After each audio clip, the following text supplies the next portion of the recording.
Good morning, Mr. Chairman, members of the committee. I entered the energy industry 30 years ago and started designing frac treatments in Jack County in Texas. Fracturing has been around for a very long time. Halliburton plays a significant role in the development of unconventional oil and natural gas resources. The development of these resources has completely changed the worldwide energy picture. As you know, domestic energy security is now a possibility. Natural gas is relatively clean, efficient, and very plentiful. The debate surrounding the merits of natural gas production has been significantly clouded by misinformation and false assertions. Many stakeholders are concerned that the fluids could contaminate groundwater aquifers. Hydraulic fracturing has been extensively studied by the EPA and others. After more than 60 years of experience in the US, the EPA and numerous regulators have substantiated, following extensive scientific rigor, that not a single instance of contamination has occurred. In the US, the state regulation of fracking and of the oil and gas industry in general has a long and successful history. The 28 states that account for hydrocarbon production have permitting requirements that cover the process of locating, drilling, completing, stimulating, and operating wells. State regulators are extremely knowledgeable about the geologies within their borders, the challenges of local energy development, the progress of oil field technology, and the needs of their state citizens. Their local knowledge gives them an accurate understanding of environmental risks. They tailor their regulations to local conditions and over time have benefited their state's economy and protected the environment while allowing oil field technology to constantly evolve. The regulatory issues in South Texas are very different from those in Colorado or Pennsylvania. State oversight of oil and gas drilling has proven for over 100 years to be flexible, effective, and appropriate. There is a suggestion that no one knows what is pumped into the ground when performing a hydraulic fracturing treatment. Government agencies already have confidential fracture fluid ingredients. The public has access to non-proprietary information identifying ingredients through Frac Focus. To encourage innovation, the law allows for limited protection of trade secret identities of specific components, but only when necessary to protect commercially valuable information from competitors. As an example, Halliburton still has the only frac fluid which is sourced entirely from the food industry. This was launched over 2 years ago. Without trade secret protection, Halliburton would not have invested in the innovation of such a system. There can be no doubt that innovation is making the development of new energy resources possible and is a fundamental backbone of what has made the United States the country that it is today. All of this activity not only translates into an abundance of homegrown energy and increased security for the U.S., but also major economic benefits with reduced emissions of greenhouse gases. In 2011, the oil and natural gas industry directly provided 2.6 million jobs with over $220 billion of wages, salaries, and other benefits. These are high-paying jobs. Last year, Halliburton alone hired 12,000 people in North America. We spent over $12 billion buying supplies and equipment from U.S. vendors. We are making progress in pursuing scientific answers to questions being raised about safety and the environment. To that end, Halliburton commissioned the environmental consulting firm Gradient to prepare a national human health risk evaluation report. This has been submitted to the EPA as part of its ongoing study on hydraulic fracturing. We have prepared a summary for you and a link to the full report that we have submitted for the record. Let's do this, Mr. Edwards, because we're a little short of time. I think Senator Landry would like to ask a question of you. Yeah, Senator Landry. thank you, Mr. Edwards. You testified just now that there's not been a single incidence of contamination of a water supply, to your knowledge. Is there anyone around this table that disagrees with that or has information to the contrary? Yes, I Go disagree ahead. with that. Go ahead. And give me a specific incidence and where. Sure, absolutely. So, I mean, I think one of the things that we said was trying to build public trust and confidence. I think I just we asked for a specific speak openly and incidence. honestly about it. I mean, we understand that there have been contamination Okay, issues. where?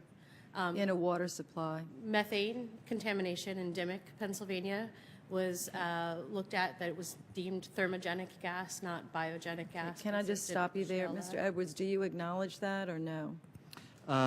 Ma'am, with respect, under scientific rigor, we're talking about the chemistry that we pump into these formations. These formations are typically a mile below where our groundwater aquifers are.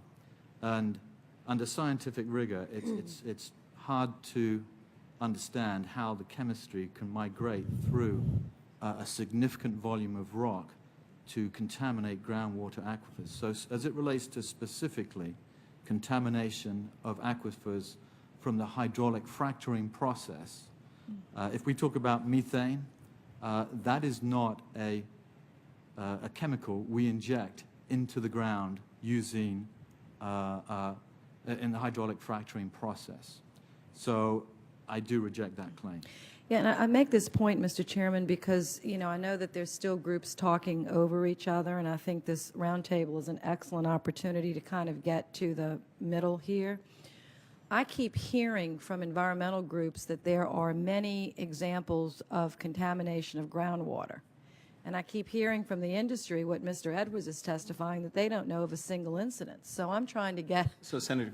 Okay, so before the environmentalists talk in generalities, I would like to try to press this point to ask you to come up with one site in the United States where drinking water has been contaminated. And please do not give me theories, just give me one site. Go ahead. I just want to refer to an article that came out in the Scranton Times-Tribune last week, which found that in Pennsylvania, 161 water supplies were damaged by oil and gas operations over about a 5-year period. This is according to the state regulators.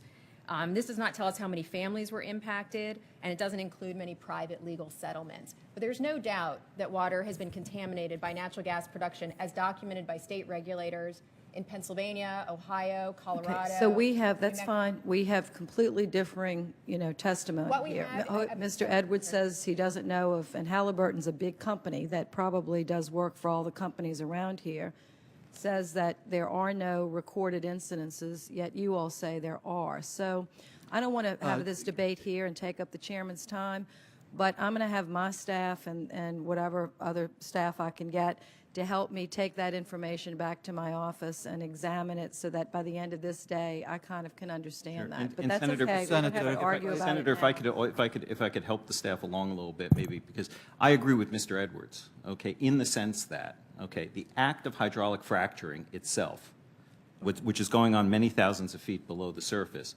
okay, the chances of that causing water contamination is in fact remote. But I think what you're also hearing is that if wells are constructed improperly, or if chemicals or wastewater are mishandled at the surface, those can cause water contamination. Those are part of the hydraulic fracturing process, and there are Yeah, documented water at the instances. surface can seep in if it's not handled correctly. Correct, It Senator. can seep into a bayou, which we have lots of in Louisiana, but Correct, Senator. But that is different than, you know, the fracking operations that are miles away from aquifers. And I think it's important, Mr. Chairman, to understand this difference so we can appropriately answer some of these environmental concerns. But if a regulator is doing a really good job of looking at the surface water, it shouldn't get into bayous, streams, or drinking water. And I don't know, Mr. Smitherman, do you want to add anything? And then I'm going to have to leave. And Well, thank I'd you, like to, Chairman. Senator. Thank you very much. First of all, I think that I reject any assertion that state regulators would sit passively by if we were told or had any indication that groundwater had been contaminated. That is, in fact, clearly not the case. I'll give you a great example of Wise County, where the EPA made some assertions of contamination.